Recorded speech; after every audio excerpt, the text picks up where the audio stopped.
Fortnite. It's a game. Fortnite is in kind of a weird spot right now. Fortnite has pretty much completed its cycle of the popular thing. It went from being a small niche to exploding in popularity, bringing in content creators. And content creators that appeal to children, bringing them into the popular thing. And after a while, the popular thing becomes...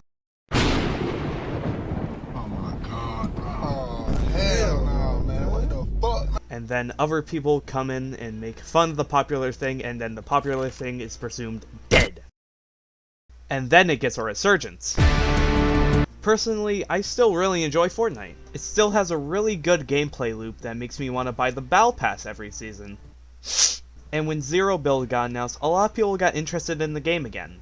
But, with this resurgence, some of those people may be checking out Fortnite Creative. When Fortnite Creative was first introduced, there wasn't that much to it. But over the years, Epic has been adding more and more to Fortnite Creative, eventually adding the feature to upload your islands to the game mode list, allowing people across the world to play on your islands. And that is going to be the main focus around this video, looking at Fortnite's user-generated content and all of its qualities.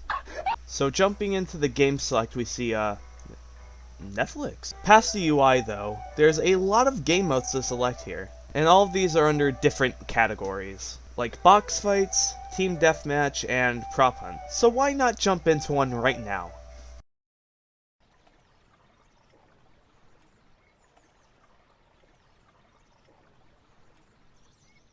Oh my god, what the hell? Something that you're going to learn really quickly about user-generated content. A lot of the stuff you see is really impressive, but most of it is like this.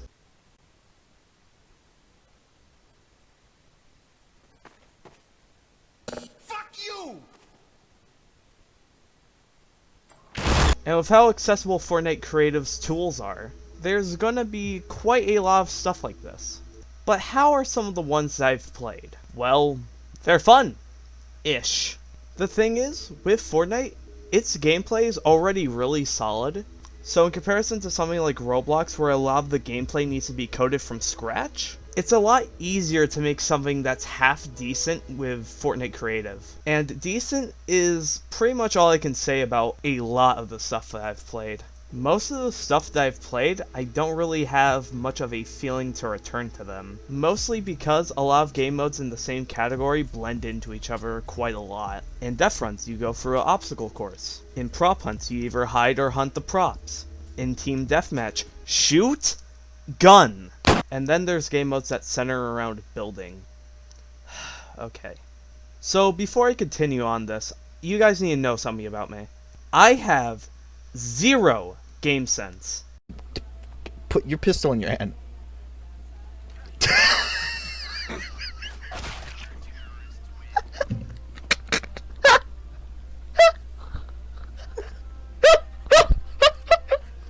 Life is pain!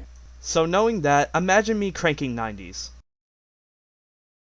Exactly, I can't, and that's why I can't comment on box fights in Zone Wars.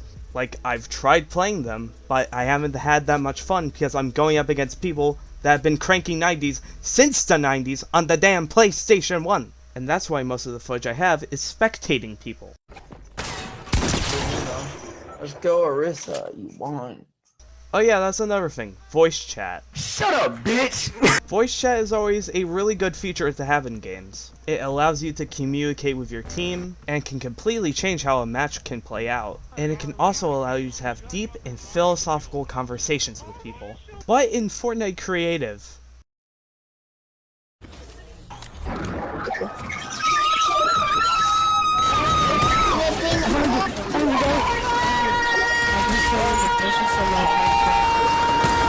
yeah, it's not that very good. So, since Fortnite's player base is literally children, you're going to hear background discussion in the living room, echoing audio, and of course, wait, hold on.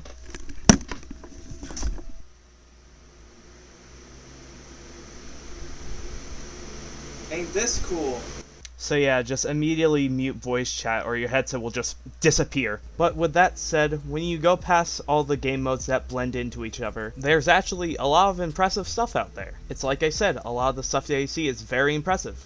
From making very impressive environments, to recreating entire games in Fortnite, to just seeing how far they can push these tools given to them. And if there's one thing I've learned about these kinds of people, is that you can't stop them. So overall, I don't really have that strong of opinions on Fortnite Creative as a platform. That will probably change depending on something that I'll talk about later, but one of Fortnite Creative's biggest problems is giving BR players a reason to play something that isn't BR. And Epic has tried stuff like, for example, adding the accolades device, allowing creators to add challenges to their game modes, and allowing players to get XP from said game modes, and was totally not exploited, I swear. But personally, the most interesting to me is making events. So something that Epic does occasionally is they take some game modes from Fortnite Creative and feature them alongside with challenges for players to complete for free rewards. And they most recently did this with No Sweat Summer, featuring a full 6 game modes that I'm going to be talking about. And I'm going to start right now! Starting off with Prop Hunt Modern Mall. A mall is a very good idea for a prop hunt map, and it also makes for a pretty wide selection of areas to visit. It's jam-packed with props big and small, and generally the mall is pretty well designed, with stuff like vents to help with rotating to different areas. And besides that, it's pretty general prop hunt stuff, so overall, pretty good. The challenge was eliminating 3 props. Next up, we have Ultimate Murder Mystery. The most interesting thing that this game mode does is having multiple maps, which you don't really see in Fortnite Creative. It has subclasses, which I didn't use. Sorry. It also has coins to motivate players to move around the map, which I think is a really good idea. I really enjoyed this game mode. My biggest criticism with it is some of the games I played last like 2 seconds. The challenge was eliminating a player with a melee attack. Next up we have Color Dash. It's pretty much Mushroom Mix-Up from Mario Party, or Hexagon Heat depending on, I don't know, how you sleep. But of course, with cars, so it's at least 12% more awesome! And when you inevitably die, there's still plenty to do in the lobby, like build battles, parkour, and a mini version of the main game mode, which I think is cool. There isn't that much else to say about it. The challenge was unlocking 4 achievements. We're halfway through this now. Next up is Blimp Wars. There's 2 blimps that take you to and from the main arena area. On the main arena area, there's henchmen that just exist to die, like they do not contribute to the fight at all. And there's also planes that are the exact same story. Overall, the game mode is really chaotic. On top of the main arena area being really small, every time you respawn your loadout is randomized. So you may get a weapon that you like, or a weapon that you've used. The script has ended. I fell through the kill box at one point. That was kind of cool. The challenge was using vending machines 8 times.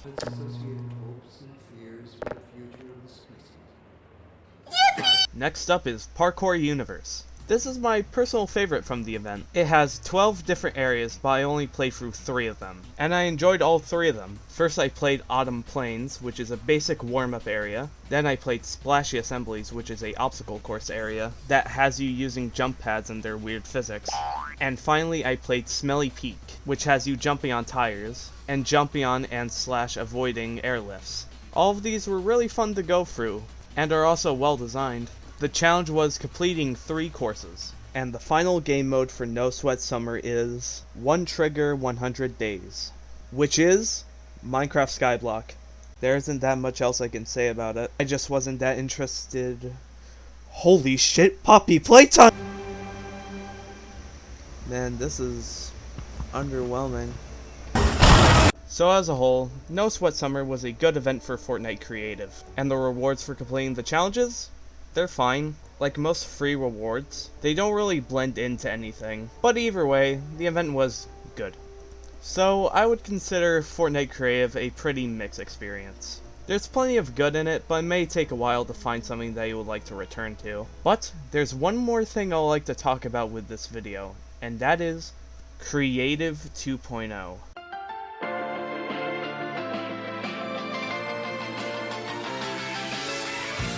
So at the end of 2020, Epic Games revealed that they were working on Creative 2.0, which appears to be a diet Unreal Engine by the looks of things, and it's going to have its own scripting language.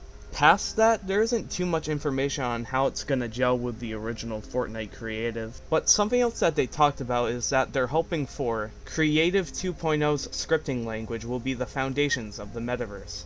And all I can really say to that is, good luck. At this point, there's like 7 different companies throwing around ideas for the metaverse, so it's hard to get excited for it. Do I trust them more than Facebook? Yes. Do I think they can pull it off? I don't know. Really, time will tell if I look back at Fortnite Jonesy and realize this was the beginning of the end. But something I can feel confident in is that Creative 2.0 will be the thing that Fortnite's player base needs to make fantastic experiences. And hopefully when it releases sometime this year, Fortnite will become a fantastic place for creators, and not just Roblox, but worse. So the main point I wanted to get across with this video is that game development is hard, and some people just do not have the time and energy to make an entire game and go through all the tedious bits of development. So when a game like Fortnite releases very polished tools for their player base to mess around with, that's really nice to see, and hopefully some of those people end up making a passion for game development and game design. And even though some of the game modes that I played were not that great, that's probably just someone that loves to make something and put it out there. And honestly, I feel like I'm in a pretty similar position. As someone that likes making source engine maps, I know there's a lot of fun to have just making your own game experience. And with Fortnite giving this same ability to millions of people is really great to see. So, with that being said, I don't know how to end the video. Come on, you've been training for this. Like and subscribe! Like and subscribe right now! Okay, so I'm gonna make this final bit of the video short. You've probably watched the entire video now, and I really hope you enjoyed it. I had a lot of fun putting the video together, while at the same time this video was very hard to work on.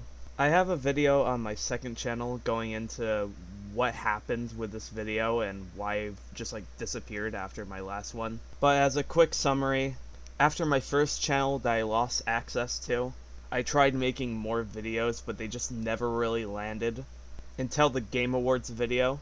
And after that video I realized I can't do solo commentary stuff like I did on my original channel.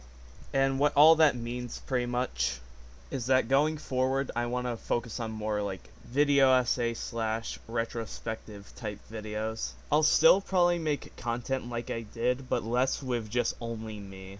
But I'm hoping to make more videos similar to this one. So if you enjoyed this video, consider supporting me in any way, like liking, subscribing, or just like posting a funny in the comments. I don't know. I also have a Twitter since I am mentally ill, so consider supporting me on there too. That's pretty much it now. And also shout out to Epic Games for adding Dragon Ball stuff while I was making this video and making the game infinitely worse in the best way possible.